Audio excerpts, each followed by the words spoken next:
cuando México le declaró la guerra a Italia.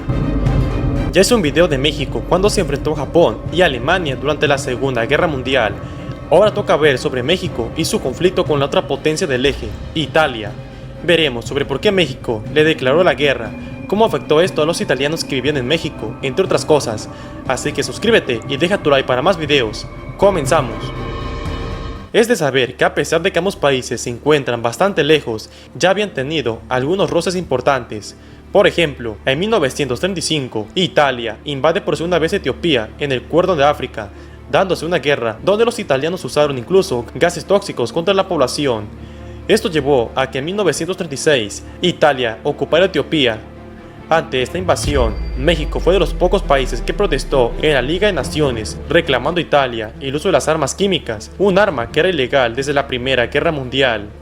Italia tomó esto como una amenaza, pues recordemos que su gobierno era fascista, al mando de Benito Mussolini, y que curiosamente, este máximo líder de Italia comparte una historia en común con México, y es que cuando nació en 1833, su padre, un líder local socialista, decidió ponerle el nombre de Benito, en memoria de Benito Juárez, uno de los personajes más importantes y expresidente de México, así que su primer nombre fue en honor a un mexicano.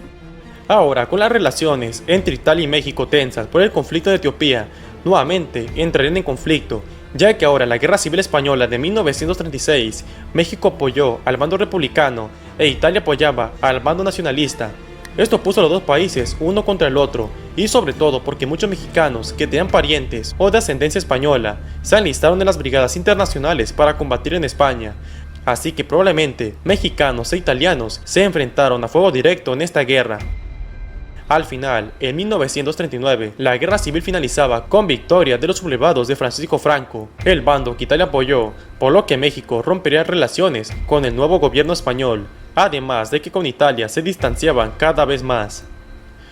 Ese mismo año, de 1939, comenzaba la Segunda Guerra Mundial en Europa, con la invasión de los alemanes a Polonia. Y como sabrán, Italia se unía al bando alemán, siendo una de las potencias del eje, pero Italia era el más débil de los tres, ya que en la invasión a Grecia, los italianos fueron humillados y tuvieron que pedir ayuda a los alemanes. Lo mismo fue en el norte de África, donde su ejército sufrió muchas derrotas ante los ingleses, teniendo que pedir el apoyo de los alemanes, y esto hizo que Alemania tuviera que retrasar sus planes de invadir la Unión Soviética. Mientras tanto, en México, para 1941, se mantiene neutral, enviando provisiones y venta de petróleo a Estados Unidos. Pero esto le traería consecuencias, ya que varios barcos mexicanos serían atacados en el Golfo y en el Mar Caribe por submarinos alemanes. Uno de esos barcos hundidos fue el Potrero del Llano el 13 de mayo de 1942, falleciendo 14 personas. Curiosamente, este barco era de Italia, pero fue decomisado en abril de 1941 por México.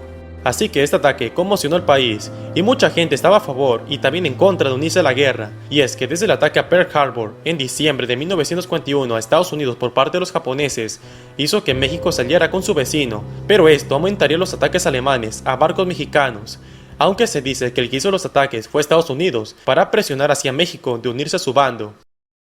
Debido a los ataques a barcos nacionales, el presidente de México, Manuel Ávila Camacho, declara que a partir del 22 de mayo de 1942 existe estado de guerra entre los Estados Unidos mexicanos contra Alemania, Italia y Japón. De esta manera, México entraba al conflicto mundial del bando de los aliados. Eso sí, en los 3 años que siguió el conflicto, México envió miles de trabajadores a Estados Unidos para trabajar en las fábricas de armas, al campo y demás lugares, debido a la falta de trabajadores.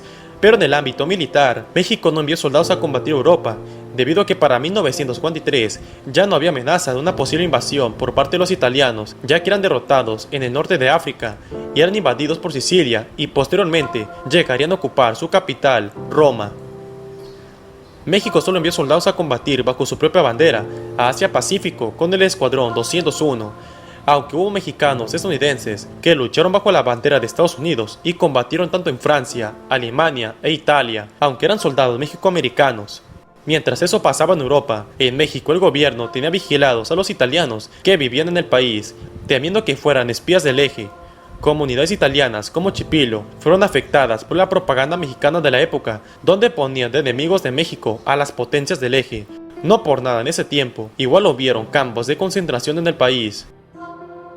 Luego, con la caída de Mussolini y su posterior ejecución, la Italia fascista era derrotada y para 1945 Alemania era conquistada y así acababa este conflicto mundial.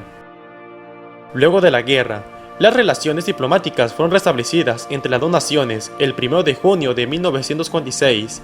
Italia y México firmaron un tratado de paz el 10 de febrero de 1947, donde se hacían países aliados. Y hoy en día son dos países que se llevan muy bien. Son dos países que tienen una maravilla del mundo moderno. Son dos de los países más visitados del mundo.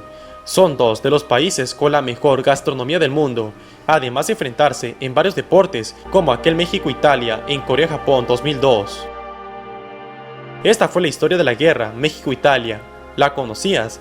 Déjamelo saber en los comentarios y si te gustó el video, deja tu like, suscríbete a mi canal y comparte el video. Hasta la próxima.